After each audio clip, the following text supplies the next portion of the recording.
aquí la radio Agencia Calizuga. Estamos en el programa número 17, ¿no, Matías? Exactamente. Exactamente. Bueno, parece que increíble que hayamos llegado a los 17 programas. Por supuesto que no lo hemos podido hacer de manera continuada, debido a que, bueno, todos tenemos algunos compromisos. Y bueno, esta radio trata en lo posible, de funcionar de acuerdo a nuestras posibilidades de personas totalmente vocacionales en esta tarea, porque esto hay que aclararlo. Acá lo hacemos simplemente por una vocación, no hay ningún tipo de motivación económica, ni siquiera especulación política, podríamos decir, porque en realidad no estamos en ningún partido, no pretendemos absolutamente ningún cargo, ninguna prebenda. Lo que nos interesa es simplemente informar y dar otra versión respecto a los acontecimientos, que no es la versión oficial desde ya. Esto lo reiteramos permanentemente, porque claro, las personas están acostumbradas a escuchar solamente lo que dice el sistema.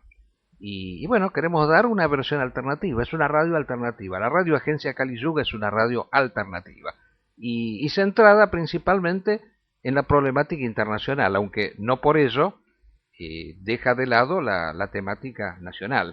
Hacemos alguna referencia a la temática nacional, pero es secundaria principalmente. Bueno, hoy yo quiero hacer un breve resumen de lo que vamos a ver, pero antes Matías los va a saludar a todos. Hola, ¿qué tal? Buenas tardes, estimados oyentes.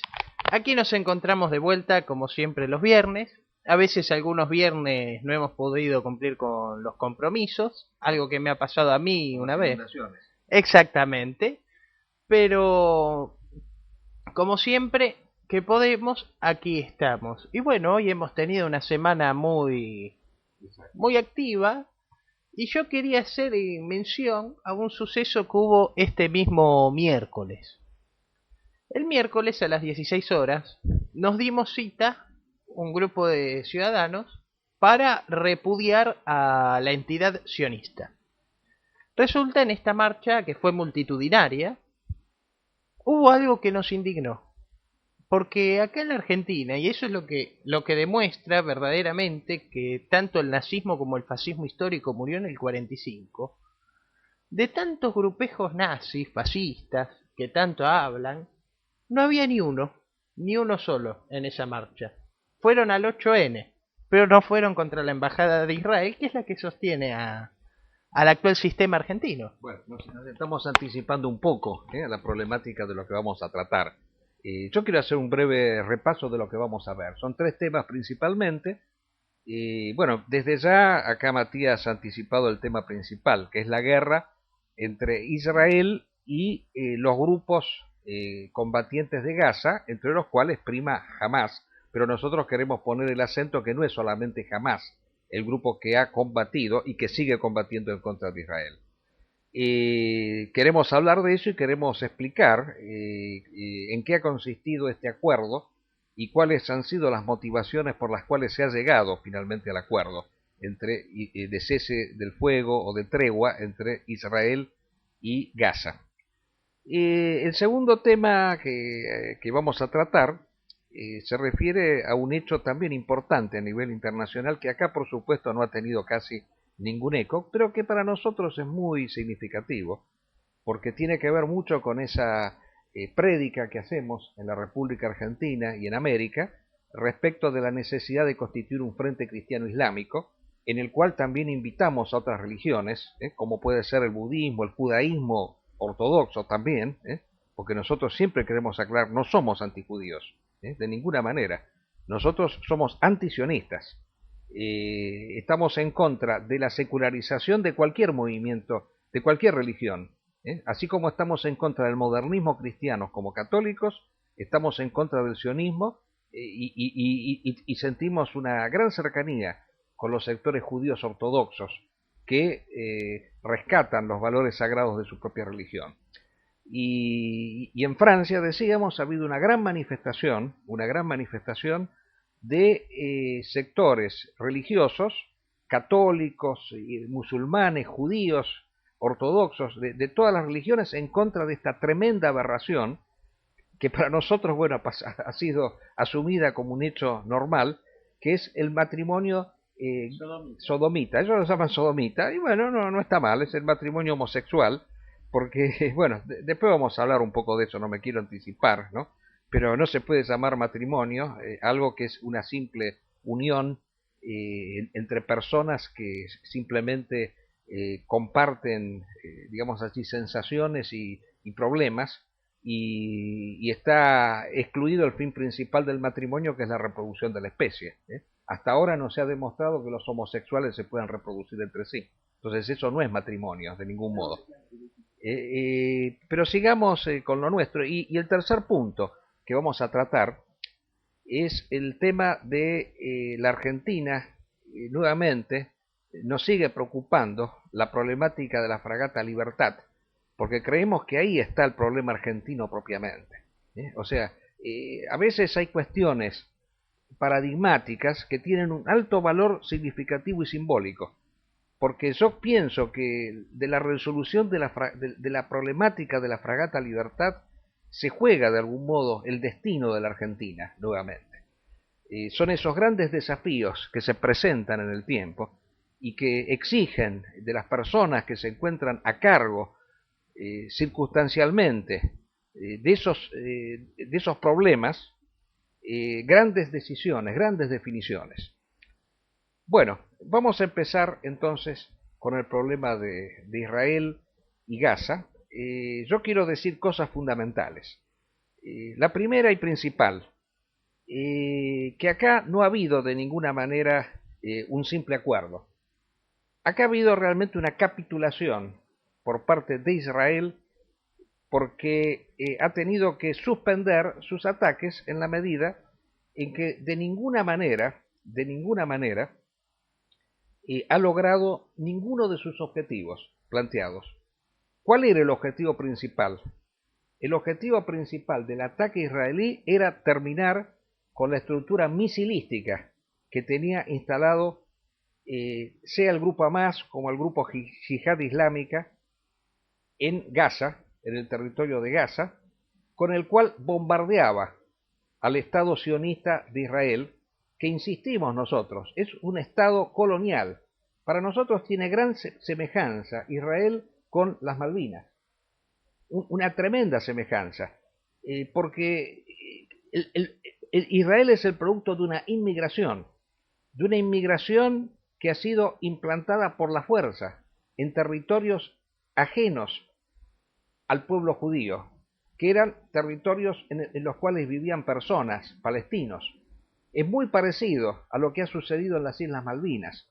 Cuando los ingleses invaden las Malvinas y traen pobladores del propio país y expulsan de esos territorios a los argentinos que allí estaban instalados. O sea, fue un acto colonial. Ahora, yo creo que hay que distinguir dos cosas fundamentales. Una cosa es el sionismo y otra cosa es el judaísmo. El judío es un pueblo que tiene tradiciones propias y que tiene todo el derecho del mundo de habitar en las distintas comunidades. No se puede de ninguna manera tomar como excusa ciertas circunstancias históricas adversas que puede haber tenido al pueblo judío de persecuciones para justificar la constitución de un Estado. La historia estaba demostrando desde hacía tiempo, incluso con la finalización de la Segunda Guerra Mundial, que el judío iba a terminar aceptado e integrándose a las distintas comunidades. No se justifica haber creado el Estado de Israel de ninguna manera, y la razón principal de ello se encuentra en que la mayor parte de los judíos hoy no viven en el Estado de Israel, hoy viven en los distintos países de origen porque se encuentran integrados en su gran mayoría, no son repudiados.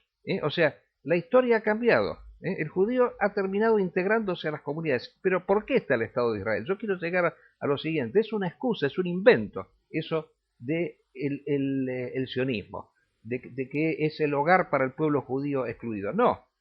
El Estado de Israel es un enclave colonial que ha sido constituido en el Medio Oriente con la finalidad exclusiva de impedir que en esos territorios se constituya un gran califato, una gran un gran imperio. Esa es la función principal. Del mismo modo que, ¿por qué está el enclave colonial en las Islas Malvinas? ¿Cuál es la razón por la cual está el enclave colonial en las Islas Malvinas? Digámoslo de una vez por todas. Eso lo decía un gran periodista argentino, Ramón Doll. Los ingleses se han instalado allí para impedirnos a nosotros que nos constituyamos en un imperio, en una gran nación. Esa es la razón principal por la cual Inglaterra está así. Por eso Malvinas e Israel son dos circunstancias similares, concurrentes. Entonces, para nosotros es fundamental que el triunfo del pueblo palestino. Es fundamental, porque el pueblo palestino tiene que recuperar sus territorios. Es indispensable. ¿Y qué se ha demostrado acá? Volvemos a la idea principal. Se ha demostrado lo siguiente, que ha sido imposible destruir la estructura misilística del pueblo palestino ubicado en Gaza. 1.400 misiles fueron disparados en 8 días de guerra.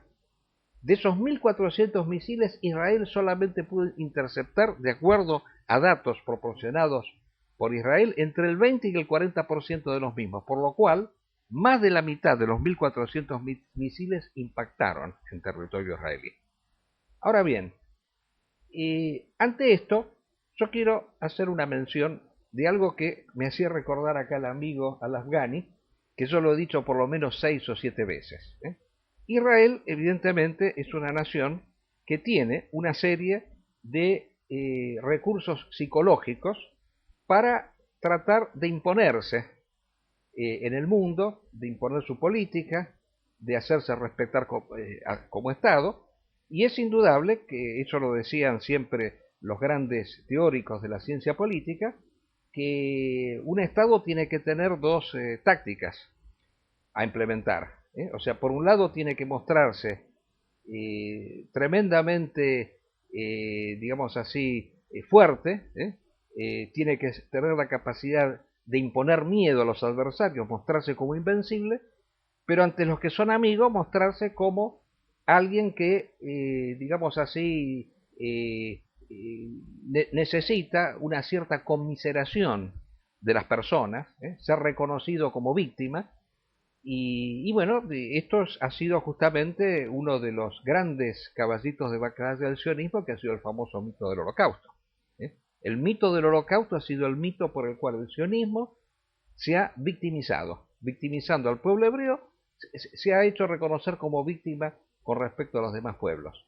Pero a los que no son amigos de Israel, ¿cuál es la técnica? La técnica del miedo, mostrarse como una nación omnipotente. Entonces, ¿qué es lo que tratan de demostrar a través de esta guerra? Que todos estos misiles caen en descampados, que no ha habido uno solo que ha logrado impactar, que siempre las proporciones de víctimas son tremendamente desproporcionadas. Así como en la primera guerra de Gaza se dijo que murieron 1.400 palestinos y nada más que 13 soldados hebreos, ahora lo que se dice es, en esta guerra, bueno, han disminuido un poco las proporciones, 165.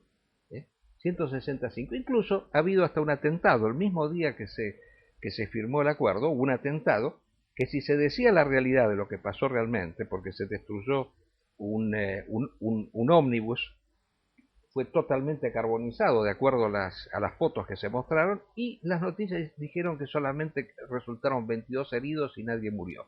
Claro, si se llegaba a decir eso, indudablemente, iba a ser muy, digamos así, conflictivo llegar a decir que a pesar de un atentado semejante donde murieron muchas personas, se iba a firmar lo mismo, un acuerdo de paz o una tregua. O sea, se tapan las víctimas. Ahora, yo quiero acá mencionar a un periodista fanáticamente sionista, que escribe en el diario de la Nación, Marcos Aguinis, que hoy acaba de publicar un artículo, bueno, desde ya un artículo repugnante desde muchos puntos de vista, porque nos muestra a los sionistas como personas buenísimas, que justifica el Estado de Israel porque ha traído el progreso. Es como si acá, bueno, es el argumento de todos los colonialistas. Los colonialistas siempre dicen, claro, antes de llegar ellos, el país a colonizar vivía en el atraso y ellos trajeron el progreso, la abundancia. Demuestran cuán parecidos son a los marxistas también. Porque Marx sostiene lo mismo con respecto al colonialismo. Exactamente. Exacto, son hijos todos de una misma matriz. Son todos hijos de una misma matriz. Bueno, Aguinis, en estos efluvios que él tiene en su artículo periodístico de alabanza exacerbada con respecto al sionismo y al Estado de Israel, llega a decirnos justamente algo que nos termina dando la razón a nosotros. Él dice, claro, dice, los palestinos como aman la muerte, y el otro argumento, se esconden detrás de los niños, por eso los israelíes, a pesar de que dan avisos y todo de que van a bombardear, lo mismo dejan que maten a los niños, así los pueden exhibir. Dice, los israelíes al revés esconden sus muertos, porque ellos aman la vida. Bueno, esconden sus muertos, lo ha dicho Aguinis, está en La Nación de hoy. O sea, a confesión de parte, relevo de prueba. O sea, el israelí esconde sus muertos. El israelí tiende a querer demostrar que siempre gana, que no le pueden hacer absolutamente nada, que es una nación victoriosa permanentemente. Bueno, con respecto al hipócrita marrano de Marcos Aguinis, que escribe justo en el diario de un genocida, como fue Bartolomé Mitre, que eliminó al 90% de la población de una nación hermana, el señor Marcos Aguinis, que tanto habla, circularon fotos por todas las redes sociales, de que no son los palestinos, sino que es Israel la que usa niños como escudos humanos. Y no niños árabes, niños judíos, que los ponen para mostrar que los del Hamas son asesinos. Usan niños tanto árabes como judíos, que los atan en un tanque para que no disparen los palestinos. Eran palestinos esos niños, te aclaro que eran niños palestinos.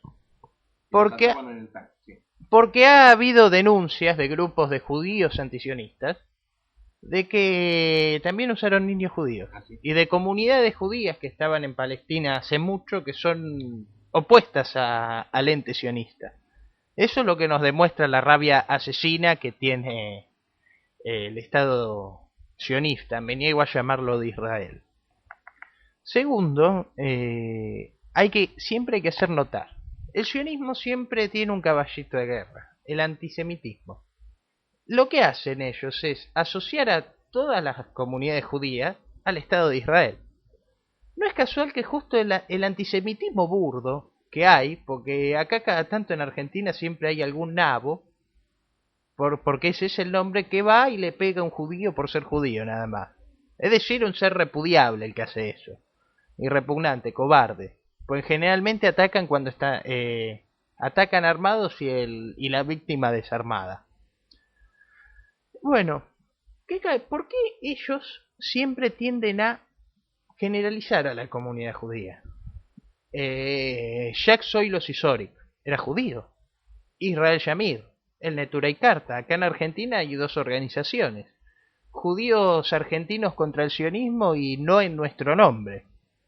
¿Será que el antisemitismo burdo justifica el sionismo?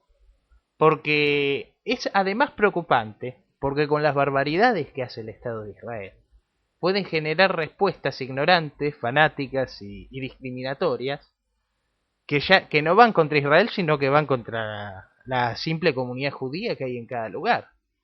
Eso es algo hipócrita. Y por otra parte, Marcos de Aguinis, quien en teoría no es judío, no entiendo por qué tanta defensa fanática puede tener del Estado de Israel. Yo tengo entendido que es judío, Aguinis. Porque ni el nombre ni el apellido. No, Marcos puede ser el nombre judío y Aguinis también. Sí, no, eso no es así. No, yo tengo entendido que es de origen judío, Aguinis. Pero de todos modos es secundario, eso sí. Es cierto, hay muchos sionistas que no son judíos, eso es indudable, que ven en el Estado de Israel, como habíamos comentado en otras circunstancias, bueno, una especie de consumación de las profecías cristianas y bueno, lo apoyan y en una audición yo recuerdo que hemos hablado explícitamente de los cristianos sionistas. Bueno, pero volviendo ahora al tema de esta famosa guerra, yo quiero que leas acá un texto que nos ha mandado el amigo Ramírez de Bariloche, y lo podemos comentar un poquito. Claro, este texto fue escrito antes de que se firmara el acuerdo de paz o la tregua, que entre paréntesis quiero agregar también que esta tregua parece que es muy efímera, ya que ya en el día de hoy ha habido un enfrentamiento entre soldados de Israel que dispararon contra palestinos y mataron a uno, ¿eh? Porque ellos decían que se acercaron demasiado a las fronteras, entonces por prevención les dispararon. Así que ya ese acuerdo está empezando a crepitar un poco, pero lo importante es que se ha llegado al acuerdo y el escrito acá del amigo Ramírez de Bariloche. Ramírez, recuerdo siempre que es el secretario del Centro Boliviano de América en la Argentina. Él nos manda todas las semanas un texto desde allá de Bariloche para que lo leamos y bueno, es motivo de comentario. Así que adelante, lo puedes leer. Bueno, como siempre, un placer leer los textos de Julián Ramírez. Este texto en particular se llama El arte de la guerra de Sun Tzu. En el mundo actual se multiplican los conflictos bélicos. La guerra de civilizaciones es en realidad visible a diario y que se irá acrecentando, mundo tradicional contra mundo moderno, manifestándose el primero por el fundamentalismo islámico, el segundo con sus cabezas visibles en Estados Unidos, Gran Bretaña, Rusia y el sionismo. Estas guerras actuales difieren totalmente de las guerras de los tiempos napoleónicos y de las dos guerras mundiales. El libro de Clausewitz, de la guerra, texto militar fundamental en las academias militares de Occidente, señaló las líneas de las grandes estrategias de la guerra hasta mediados del siglo XX, grandes masas de combatientes y batallas decisivas. Pero desde el triunfo de Mao en China, ha comenzado a advertirse el desarrollo de un nuevo tipo de guerra, no ya las batallas frontales y las grandes masas de ejércitos. Y es entonces que cobran actualidad las enseñanzas del general chino Sun Tzu, que escribió su libro El arte de la guerra hace aproximadamente 2500 años, es decir, en el siglo V a.C. Se están dando situaciones de ajedrez con muchas piezas en movimiento, algunas de ellas con consecuencias imprevisibles. En el comienzo de su libro, Sun Tzu señala lo fundamental, o sea, el sentido trascendente y superior de la guerra, y agrega: cuando se reclutan tropas para castigar a los transgresores, el consejo del templo debe considerarse primero. Por influencia moral, entiendo lo que hace que el pueblo esté en armonía con sus dirigentes, al punto de acompañarlos en la vida y en la muerte sin temor de peligro mortal. En la felicidad de vencer las dificultades, el pueblo olvida el peligro de muerte.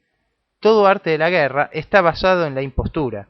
Por lo tanto, si eres capaz, finge incapacidad. Si activo, inactividad. Cuando estás cerca, aparenta estar lejos. Cuando estés lejos, que estés cerca. Ofrece cebos al enemigo para atraerlo, finge desorden y golpéalo. Cuando él se concentra, prepárate. Donde es fuerte, evítalo. Provoca a su general y confúndelo. Aparenta inferioridad y alienta su arrogancia. Manténlos en tensión y desgástalos cuando esté unido. Divídelo. Ataca cuando no esté preparado. Avanza resueltamente cuando no te espere. Estas son claves estratégicas de la victoria. Si las estimaciones efectuadas en el templo antes de las hostilidades indican victoria, es porque los cálculos muestran que la fortaleza propia es superior a la del enemigo. No dudamos que estas son las estrategias y tácticas usadas por los yihadistas y deberían ser imitadas por todos los que participan en la lucha contra la civilización moderna. Sería aconsejable que el movimiento Hamás usara estas tácticas, dado que se encuentra en un pequeño y angosto territorio superpoblado. Sus mejores combatientes tendrían que operar en otras regiones fuera de Gaza y no ser masacrados en esa ratonera. Bueno, es muy interesante el texto que nos ha leído acá Matías. Y bueno, acá lo tenemos al amigo Al-Afghani. No sé si quiere opinar algo con respecto a estos acontecimientos. Sí, tiene que acercar un poquito más. Perdón. Buenas tardes. Aquí ocurre que las características de Hamas hacen que es una una organización político-militar que además tiene para que Occidente no tuviera queja toda la legalidad que necesita. En realidad, el gobierno de Hamás ha sido electo por el pueblo, en honor de justicia. No podría ser cuestionado ni llamársele organización terrorista, puesto que es el partido político que ganó las elecciones. Sus magistrados son absolutamente legítimos desde el punto de vista incluso de la democracia occidental, más allá de que sean legítimos en tanto movimiento religioso y tradicionalista que también es. La capacidad de ellos para luchar está ligada a su propia población. Lo que puede ser la base, Al-Qaeda, no es lo que va a ser Hamás. Hamás está ligada estrechamente a su población y no puede actuar fuera de allí por las características que tiene esa organización, que es parte de la hermandad musulmana. Como la hermandad musulmana tiene características peculiares que lo hacen un partido que abarca todo el mundo árabe, ¿no es cierto? Y difícilmente se moviera como el Frente Islámico Internacional, como Al-Qaeda. Al-Qaeda integra gente y la mueve internacionalmente, universalmente. No así Hamás, que es un partido arabista. Sí. Y el consejo del amigo Ramírez es un buen consejo. Y lógicamente las enseñanzas de Sun Tzu son magistrales, ¿verdad? Siguiéndolo precisamente a Sun Tzu es que Mao Zedong tuvo éxito y siguiendo el camino espontáneamente también lo logró Fidel Castro, ¿no? En verdad, la lucha, justo lo que dice Ramírez, aparte de la lucha de los musulmanes, debiera incorporarse otra gente a la lucha. Si así fuera, tanto Estados Unidos como Inglaterra como la entidad sionista deberían anoticiarse de que no pueden seguir haciendo lo que están haciendo. Los dichos de usted sobre Aguinis muestran claramente que no se ha equivocado nunca cuando ha dicho más de una vez que se esconden las víctimas. No es posible que ante semejante estropicio como el que ocurrió, que es la voladura del colectivo, no hubiese nada más que heridos. Porque esa gente no ha podido salir del medio de locomoción. Debió haber pagado un tributo mucho mayor que el que están diciendo. No es que los palestinos sean partidarios de la muerte, lejos de ello. Los palestinos están reconociendo a sus muertos, como se acostumbra en la sociedad judía tradicional. En la sociedad judía tradicional todo el mundo llora cuando alguien muere y se considera viril llorar, igual que en el mundo islámico. El judío observante de la Torá llora por el ser querido que ha perdido, aunque éste haya caído en combate. Claro, pero yo quisiera, si me permite, Nadim, yo quisiera agregar algo, ¿no? Eso de que dicen la propaganda sionista, de que los militantes de Hamás y de los otros grupos se esconden entre la propia población, ponen como escudo a sus propios hijos, es una falacia. Es un acto de misterio humano. Es una falacia absoluta, porque acá lo que hay que tener en cuenta, que es lo mismo el caso de los talibanes también, que que no hay una diferencia en el caso de estos pueblos entre ejércitos profesionales y combatientes, porque son los mismos civiles los que combaten. Claro. O sea, no es que viven en regimientos y por lo tanto los puedan bombardear en los regimientos, viven en sus casas con sus familias. Entonces, es gente del pueblo, es gente del Aquí, pueblo. No son ejércitos profesionales no, como no son. en cambio, No son ejércitos como en cambio son los ejércitos Como son israelíes. Ahí está son milicias. son milicias. Son Pero, gente pero que ahora, combate. yendo al otro tema, que es el que nos interesa también resaltar, yo creo que hay que hacer una comparación entre las dos guerras, la del 2009, en donde Israel llegó a invadir Gaza con infantería, además de haberla bombardeado y haber producido también una gran cantidad de víctimas fatales, y la actual guerra. Yo creo que acá hay una gran diferencia, que es la primavera árabe. Eso es lo que hay que tener presente. La primavera árabe, ¿qué es lo que ha logrado? Fortalecer a Hamás, entre otras cosas. Porque la primavera árabe ha logrado liberar al pueblo árabe de una serie de gobernantes corruptos y serviles al régimen sionista israelí, y hoy los gobiernos de esos países todos unánimemente respaldan el accionar de Hamás, como el caso de Mursi en Egipto. ¿Qué hubiera pasado en Egipto si hubiera estado Mubarak en vez de Mursi? Sí. Hoy el canal norteamericano CNN dice que recuerdan con agrado los tiempos de Mubarak, porque el presidente Mursi dijo hasta acá. Si entran en Gaza, va a aparecer Egipto. Si aparece Egipto en estas condiciones, no va a ser para bien del Estado sionista, ciertamente. Cuando termine la guerra en Siria, el Estado sionista no tiene futuro tampoco. En cualquiera de los casos, no es posible pensar que la hermandad musulmana que gobierna en Egipto, con las contradicciones que pudieran haber en el régimen que hay en Egipto por el ejército y demás, y la gente que gobierna en Gaza, que es Hamás, es la hermandad musulmana de Gaza. Es el mismo partido en todo el mundo árabe. El mismo que gobierna en Túnez, el mismo que gobierna en Libia, el mismo que va a gobernar en Siria. En esa situación, Israel no tiene salida, o la entidad sionista.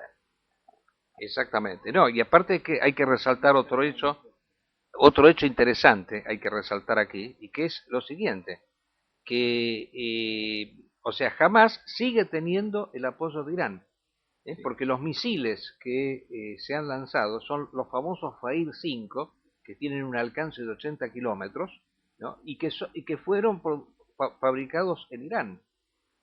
O sea, el cambio que ha habido es el siguiente. Antes a Hamás lo apoyaba solamente Irán. Bueno, ahora lo apoya, además de Irán, todo el mundo árabe.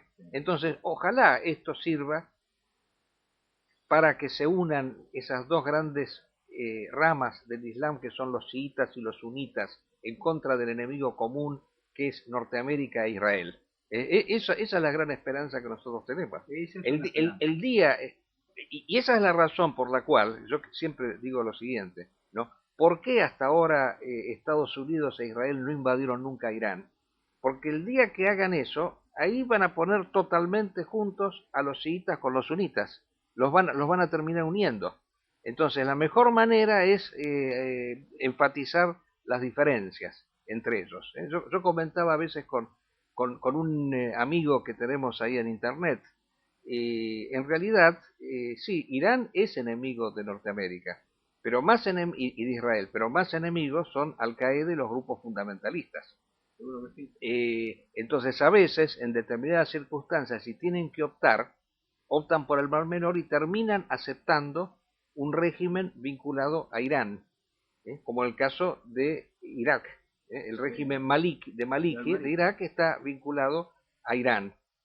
El régimen de Karzai en Afganistán está vinculado también con Irán. Entonces, ante un peligro mayor eligen el Mar Menor, pero no es porque quieran a Irán. No lo quieren Irán, pero en realidad es siempre preferible antes de un régimen más duro y más extremista, como podría ser un régimen fundamentalista islámico. El temor es que surja el califato. El califato solo puede surgir de la unidad árabe o de una unidad persa-india. En ese contexto, Irán resulta menos peligroso por nacionalista. Exacto. Por más que sea el supuesto mayor dolor, la verdad es que no ha sido invadido. Si Saddam Hussein era extremadamente menos peligroso que Irán, y sin embargo fue invadido, naturalmente que los talibanes no pueden ser considerados menos peligrosos. Ese es el grupo más peligroso de todos. Esto es obvio, pero Irán es muy difícil, muy agreste, y los norteamericanos ya registran un fracaso en un intento de invasión que hubo en tiempos del presidente Carter. Y Irán es infinitamente preferible porque, digamos así, que la forma shia del Islam, como es reducida y es minoritaria, tiene su eje en muy pocos lugares. En Irán, donde es mayoritario, conforma de algún modo también un movimiento nacional. La supervivencia de Irán es importante para los chiíes de todas partes, porque es el que sostiene a todos los grupos chiíes, a los de Irak, a el Hezbolá, en fin, a todas las fuerzas que tratan de defender esa causa, que son minoritarias dentro del mundo islámico. Ahora, el verdadero peligro reside en la hermandad musulmana, reside en la mayoría sunna del Islam. No es que la Shia no sea peligrosa, naturalmente que lo es, pero en tanto las mismas nociones políticas más claras, diría Maquiavelo, si hay una determinada organización hay que apoyar a la fracción minoritaria, a ser posible para que la fracción mayoritaria tenga los problemas. Siempre se escoge en política apoyar al sector minoritario del adversario. Al más débil. Exactamente. Para darle aire para que obstruya a la mayoría. Ahora, en esta peculiar situación de Palestina, difícilmente Egipto se enfrente con Irán. Porque no se puede explicar ante los pueblos. Y recordemos que el presidente Morsi es el primer gobernante elegido por el pueblo en la historia de Egipto, que precisamente por eso mismo está mucho más presionado que lo que podrían estar las clásicas dictaduras militares, que hasta se dieron el lujo de perder con Israel y seguir estando. ¿No es cierto? Caso del presidente Nasser, por ejemplo. Entonces, acá el presidente Morsi tiene que librarse de un montón de inconvenientes. Estados Unidos, el préstamo anual, el ejército. Si el presidente Morsi decidiera enviar al ejército contra Israel, ¿cómo diría el ejército que no? ¿Cómo se presentaría ante el pueblo a decir que no frente al ataque infame que sufre Hamas y los demás grupos en Gaza? El pueblo que vive en Gaza, el pueblo palestino, es declarado de todos los dirigentes islámicos objeto de amor. Es cosa que ahora se muestre el amor de forma bien que enfática, sobre todo porque ahora que no están los taguts, los tiranos, que impuso Estados Unidos, e Inglaterra, e Israel. Y ahora es el momento que están los hombres que se suponen son los buenos, los que realmente defienden la fe islámica, que hay un partido religioso en el poder en varios países. Entonces, no existe ahora ninguna excusa, ni puede ir para atrás el Estado egipcio. Si va a quedar pésimo ante la población de Egipto y va a perder toda la legalidad que tiene. Exacto. Bueno, yo creo que hemos tratado con bastante amplitud este conflicto. Desde ya que el tema sigue todavía pendiente y pensamos que va a haber más informaciones en la semana siguiente, pero yo quiero acá hacer una pequeña acotación porque uno de nuestros oyentes nos acaba de preguntar, si no me equivoco, él dice, bueno, ¿y qué pasa si Israel desaparece? No se puede consumar en la República Argentina el famoso Plan Andinia. Bueno, esto es un tema demasiado largo como para tratarlo aquí, pero hagamos una pequeña alusión. El fundador del sionismo, que es Teodoro Herzl, en su famoso libro El Estado Judío, y habla específicamente de dos lugares en los cuales el pueblo judío podría instalar su Estado. Uno de ellos es Palestina y el segundo es la Argentina, sin especificar concretamente territorios determinados de la Argentina. Y eso ha tenido que ver con ciertas políticas que en el siglo pasado tuvieran ciertos magnates judíos como el barón Hirsch, Rothschild, de comprar tierras en la Argentina y establecer colonias judías. Establecieron en Chaco y en Entre Ríos, que son zonas muy diferentes y distantes de la Patagonia. Santiago del Estero. Bueno, Santiago del Estero, que son zonas subtropicales del país. Bueno, pero indudablemente de esas comunidades judías que se establecieron en el siglo pasado, no podemos decir que sea propiamente algo que tiene que ver con el Plan Andinia. El Plan Andinia vino después un poco, en relación a cierto documento que circuló en la Argentina, lo promovió mucho una persona que yo conocí, que traté bastante, que fue Walter Beberás Allende, se dijo que era una falsificación, y bueno, yo pienso que en realidad es secundario. Es lo mismo que el famoso tema de los protocolos de los ancianos sabios de Sion, ¿no? Ébola solía decir, bueno, acá no es una obra literaria eso, así que si fue un plagio o no fue un plagio es una cuestión secundaria. Es un plan de operaciones, ¿eh? Es un plan de operaciones y en realidad al entrar en la temática militar no estamos en una cuestión literaria de cobrar los derechos de autor. Lo que interesa es el éxito del plan de operaciones.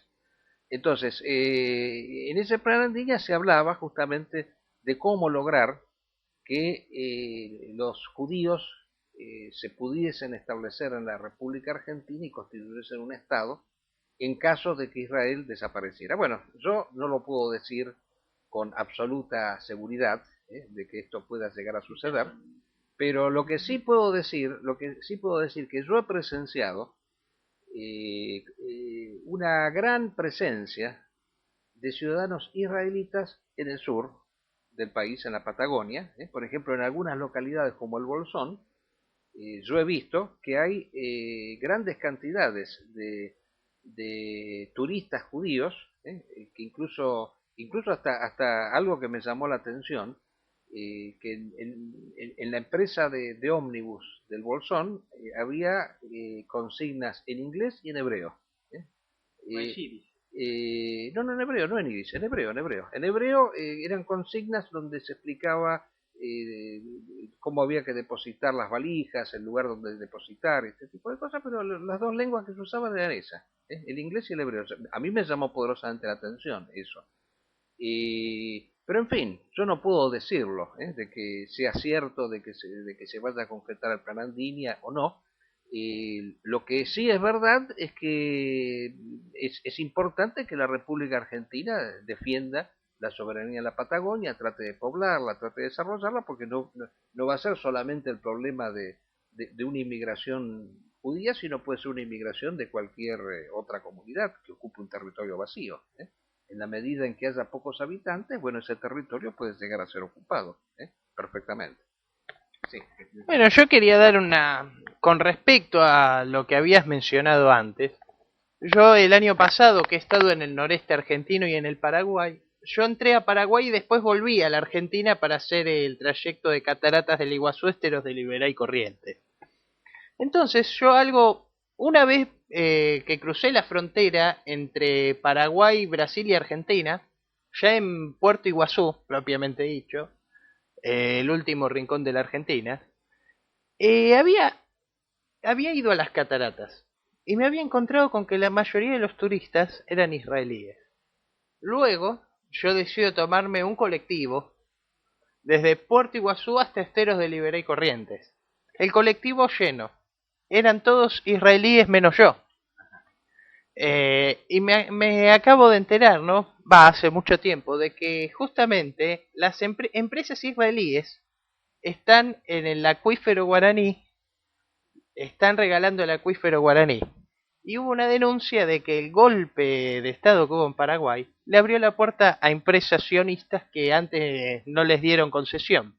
El centro del acuífero, que es esa zona. Bueno, en pocas palabras hay que estar atentos, hay que estar alertas en todo esto. Bueno, yo quiero, ahora como tenemos poco tiempo, quiero acelerar un poco, salir de este tema e ir ya directamente al segundo tema que íbamos a tratar, que es esta famosa manifestación, esta tan importante manifestación que ha habido en Francia, país tradicionalmente progresista, laico, en donde prácticamente se han llevado a cabo todas las tremendas innovaciones y subversiones del orden natural en la historia. Esta no, padre.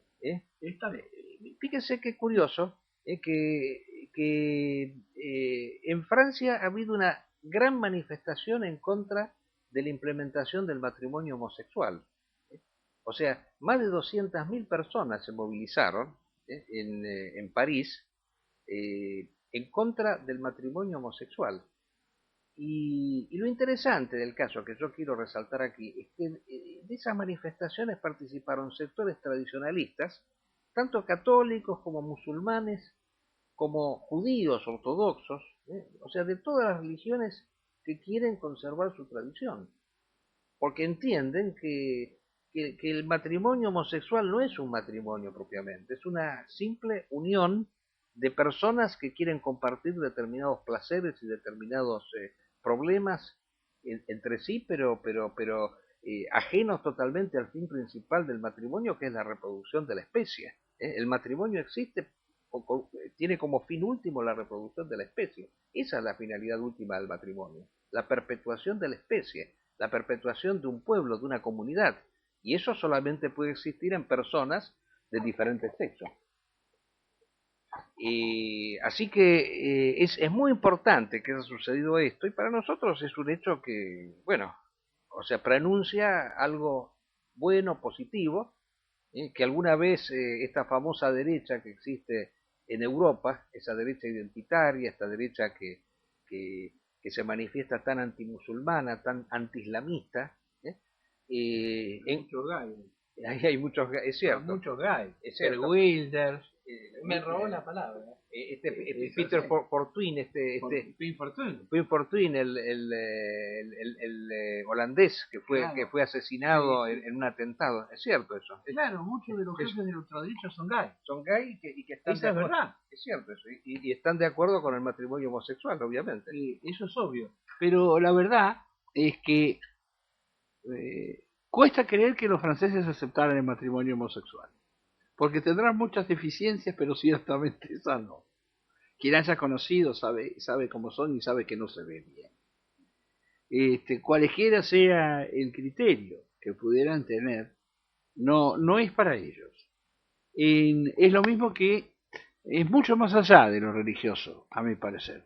Seguramente habría laicos también, que no pueden entender una cosa así en Francia. Cuesta creerlo en Italia, ¿no? Es difícil de pensar en América Latina, algo así, más allá de las diferentes ideas. Muchas reformas hizo Fidel Castro, pero el matrimonio homosexual no.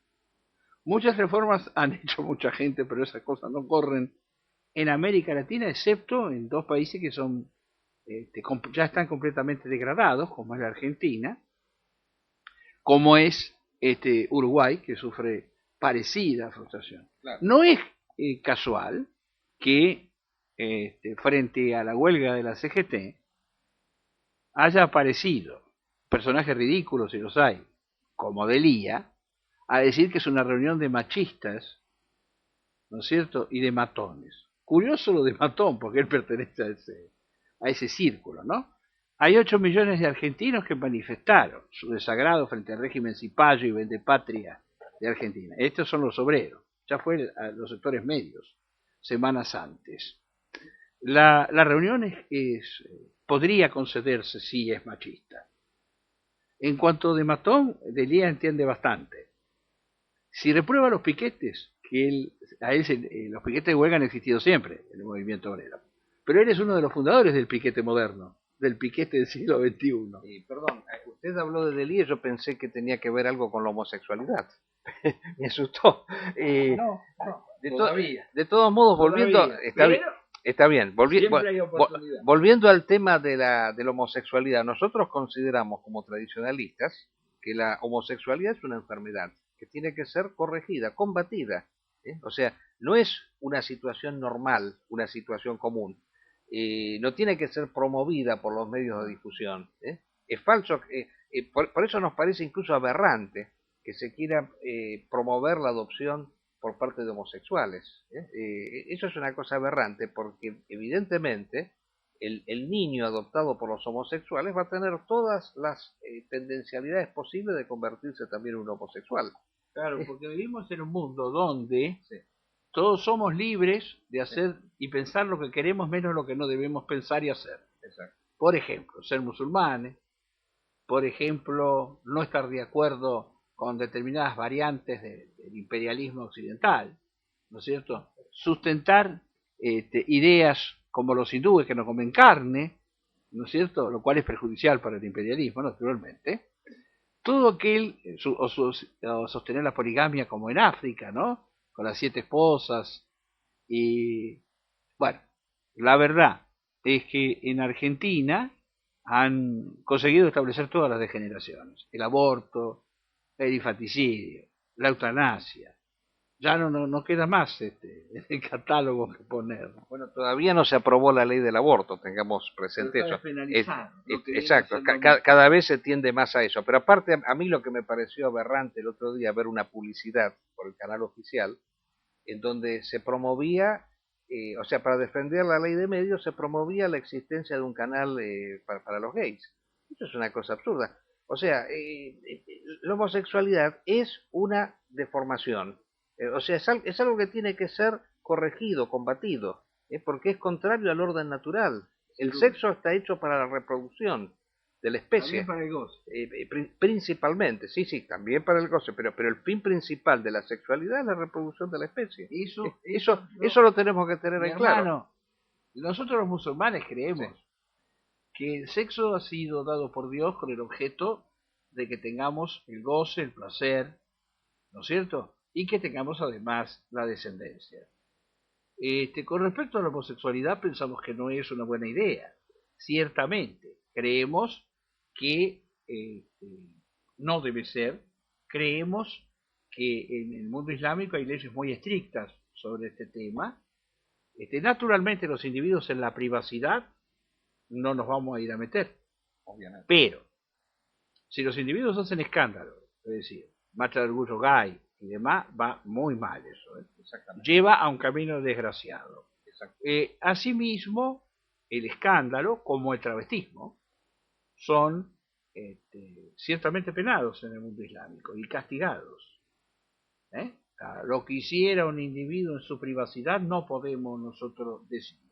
Nosotros creemos que no es una buena idea. Y creemos que el matrimonio no solo tiene como fin la reproducción, sino que además tiene como fin el goce del hombre con sus mujeres, de las mujeres y de los hombres. No estamos pensando en señores con señores y señoras con señoras. Eso es un disparate, según nuestro particular punto de vista. No, entiendo. O sea, desde ya que la sexualidad es algo reconocido por todas las religiones. O sea, de ninguna manera la religión combate la sexualidad. No, incluso. O sea, no la puede combatir por el hecho de que la sexualidad es el instrumento justamente de la reproducción de la especie. O sea, no la puede combatir. O sea, de alguna manera la naturaleza juega a través del sexo su propia reproducción. O sea, lo utiliza como un medio para la reproducción. Pero lo que yo quiero decir, volviendo al tema de la homosexualidad, que no es que haya que reprimir a los homosexuales. O sea, los homosexuales pueden practicar sus actividades, pero siempre que sea como una cosa privada. No como algo público a ser promovido. Eso es lo que tenemos que combatir nosotros. O sea, es lícito que una sociedad combata la homosexualidad. Es lícito. Y eso no es solo del mundo musulmán. Toda sociedad tradicional combate eso, porque es una desviación de la naturaleza. Y es falso, y que eso fue siempre una propaganda que promovieron los homosexuales, muchas veces estos movimientos homosexuales. Una cosa es el homosexual y otra cosa son los movimientos homosexuales. Los movimientos homosexuales, para defender toda esta promoción que ellos hacen de la homosexualidad, decían de que es algo que en última instancia no se adquiere por una educación. Es falso, o sea, no es que se nazca homosexual, o sea, la persona se hace a través de una educación. Es la educación la que modifica al hombre, porque todo ser humano, eso ya se sabe hasta por la misma biología, todos tenemos una parte masculina y una parte femenina desarrollada. Entonces, el homosexual es aquel que ha desarrollado la parte contraria de su propio sexo físico a través de una educación, a través de influjos provenientes del mundo externo que han estereotipado esa parte contraria a su propia naturaleza física y han dado como consecuencia un ser que es opuesto a esa misma naturaleza. Claro, están contra la tendencia natural.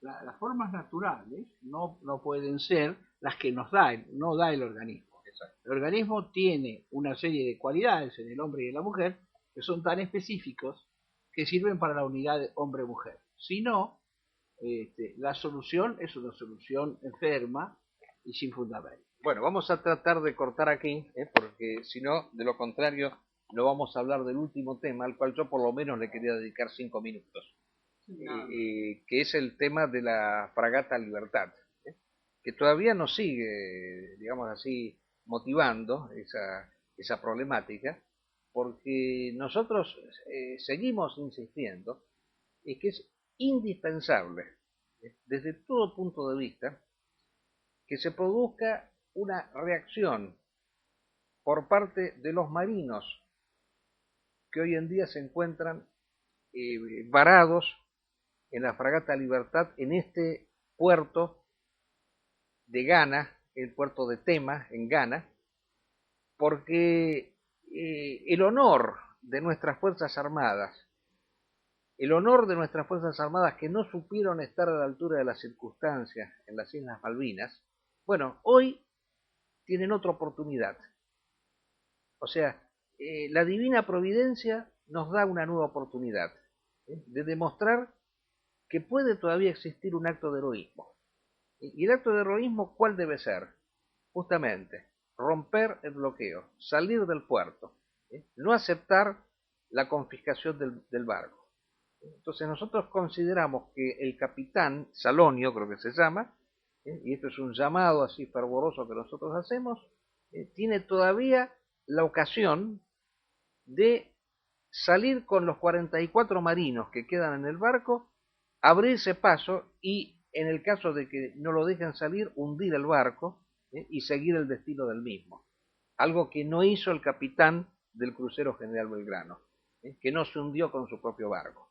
Entonces, esas ser héroes o ser mártires. Exactamente. Esos son los dos caminos. Pueden pelear. Si pelean, serán héroes. Deben romper el cerco, salir fuera de Ghana, salir al mar, y si no se puede más nada, hundir el barco. Exacto. Pero yo soy partidario en principio de que sea heroico. En suma, que saquen el barco de donde está y que procuren venir a Argentina o a un puerto más ameno. Por ejemplo, Venezuela. ¿No es cierto? Si no, siempre queda la oportunidad de que se inmolen, como corresponde de acuerdo a la tradición naval, ¿verdad? Que viene desde los fenicios. Mire lo que digo. Los fenicios hundían los barcos si alguien podía averiguar algo de sus barcos, y eran los fenicios. Es indispensable para rescatar a la República Argentina, rescatar a América del estado de obrobio en el cual se encuentra, que se constituya nuevamente una camada de héroes, la que no pudimos tener propiamente en Malvinas. O sea, tenemos todavía una ocasión, y por eso este es un llamado que nosotros hacemos a los marinos de la fragata Libertad para que cumplan con esa misión histórica que la providencia les ha dado. O sea, solo con una camada de héroes y de mártires se puede constituir una nación. Si no existen eso, bueno, los políticos de siempre, toda la corruptela que hoy tenemos. Tiene que haber gente dispuesta a ofrendar su vida por el honor y por la patria. Bueno, a todo esto quería agregar que con respecto a la fragata Libertad y ahora otra corbeta que han... La corbeta Espora en Sudáfrica, que lo que el gobierno nacional tiene que hacer es no pagar un solo centavo a nadie y que rompan el bloqueo de los barcos y de paso expulsar al embajador norteamericano, porque los fondos buitres son norteamericanos. Y si ya que tanto hablan, porque yo siempre digo, este gobierno es hipócrita, ya que tanto habla de que tiene alianza con Chávez, con Evo Morales, con Correa, que expulsa al embajador de Inglaterra, de Estados Unidos y de Israel, como si lo han hecho esos gobiernos, que los expulse y que no pague un solo centavo, y si el bloqueo no se puede romper, que se hunda el barco. El militar estudia para dar la vida por el país. Que hoy en día el ejército argentino y las Fuerzas Armadas en general sean modernas y a sueldo, de ahí la palabra soldado, de a soldato, yo pienso que de todas maneras deben quedar militares con ese honor tradicional de la guerra. Que combatan hasta el final y que hundan el barco de ser necesario. Bueno, al enemigo nada. Como decía alguien que hoy no está, ni justicia. Al enemigo ni justicia. Bueno, hemos llegado al final del programa. Esperamos contar con la audiencia para la próxima vez, el próximo viernes, como siempre. Y bueno, nos despedimos nuevamente acá, Marcos Guío, Matías Benítez y María Lasgani. Y nos veremos el próximo viernes a la misma hora. Bueno, también los despido y bueno, recuperemos el honor nacional que nos ha sido arrebatado desde la invasión sionista del 24 de marzo de 1976.